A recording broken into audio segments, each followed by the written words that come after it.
E aí, pessoal? Bem-vindos a esta nossa revisão. O foco principal aqui vai ser destrinchar de um jeito super prático e estruturado o processo da gliconeogênese.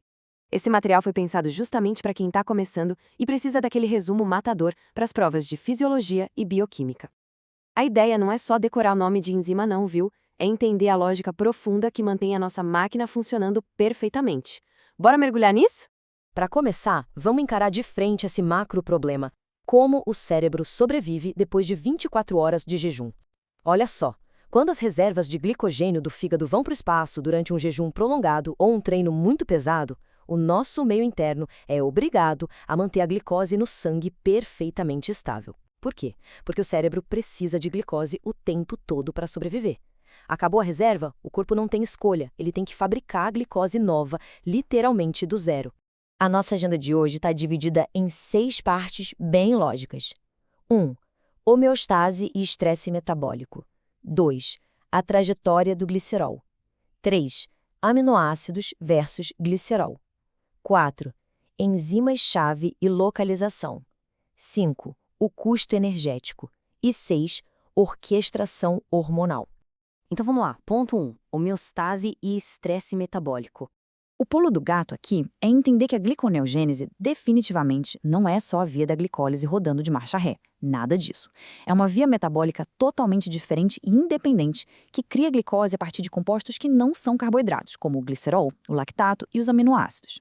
Ela é gerenciada principalmente pelo fígado, que segura a onda de uns 90% desse processo no jejum noturno. Mas no jejum mais longo, os rins entram em cena e passam a dar uma ajuda gigantesca. E essa relação entre os órgãos durante o jejum é o que dá a visão do todo. É um verdadeiro trabalho em equipe. Os precursores viajam pelo corpo de um jeito super orquestrado, lactato e aminoácidos vêm lá do músculo e o glicerol vem do tecido adiposo. Todo mundo converge para o fígado, que funciona como esse laboratório central incrível, produzindo e mandando a glicose novinha direto para o cérebro. Indo para o nosso ponto 2, a trajetória do glicerol. Acompanha comigo a história dessa molécula. O glicerol é solto primeiro a partir da quebra das gorduras lá no tecido adiposo, a famosa lipólise. Uma vez livre, ele pega a carona na corrente sanguínea até bater na porta do fígado ou dos rins. E assim que ele entra na célula, acontece um passo crucial. Ele sofre uma fosforilação pela enzima glicerol-quinase e vira o glicerol 3-fosfato. Agora nota essa dica de ouro para a prova. O tecido adiposo tem níveis baixíssimos, quase nulos, dessa enzima, a glicerol-quinase. O que isso quer dizer na prática? Que aquela molécula de glicerol que acabou de ser liberada não pode ser reaproveitada ali mesmo na célula de gordura. Ela é literalmente forçada para fora, sendo expulsa para a corrente sanguínea. Isso garante que ela chegue nos órgãos que vão de fato usar ela para fazer glicose. A natureza é perfeita, não desperdiça movimentos. Beleza. Ponto 3. Aminoácidos versus glicerol. Comparar essas duas vias é o clássico que cai em toda a prova. Pensa bem, o glicerol vem da quebra das gorduras e não deixa nenhum lixo tóxico pelo caminho. Já os aminoácidos glicogênicos, como a alanina e a glutamina, vêm daquela quebra contínua das nossas proteínas musculares. E tem mais. Usar esses aminoácidos gera grupos amino que precisam ser obrigatoriamente jogados fora. O fígado transforma isso em ureia e os rins em amônia. Olhando para o mapa metabólico, isso fica muito mais claro. Repara que os aminoácidos entram bem mais lá embaixo na cascata, formando piruvato ou outros intermediários do ciclo de Krebs. Já o glicerol tem meio que uma rota VIP, sabe? Ele entra na via de um jeito muito mais alto e direto, já como um açúcar de 3 carbonos fosforilado, que é a dihidroxiacetona fosfato. Chegamos no ponto 4, enzimas-chave e localização. Apresento a vocês as verdadeiras estrelas do show. São essas 4 enzimas reguladoras que conseguem contornar aqueles passos da glicose que não tem volta.